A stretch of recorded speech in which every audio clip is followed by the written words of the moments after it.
اسلام کیا ہے؟ وہ سجدوں کے شوقین غازی کہاں ہے، زمیں پوچھتی ہے نمازی کہاں ہے، زمیں پوچھتی۔ نبی کریم صلی اللہ علیہ وسلم نے فرمایا، جس کا مفہوم یہ ہے کہ 4 چیزوں کی اس مہینے میں کثرت رکھا کرو، جن میں سے 2 چیزیں اللہ کی رضا کے واسطے ہیں اور 2 ایسی ہیں جن کے بغیر تمہیں چارہ کار نہیں۔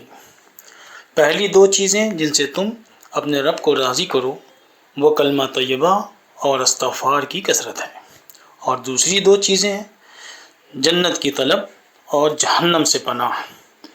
اس کے لیے یہ دعا حدیث پاک سے منقول ہے، لا الہ الا اللہ استغفر اللہ اسألک الجنت واعوذ بک من النار۔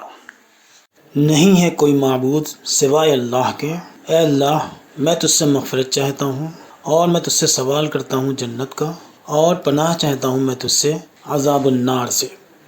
وہ سجدوں کے شوقین غازی کہاں ہے، زمیں پوچھتی ہے نمازی کہاں ہے، زمیں پوچھتی ہے نمازی کہاں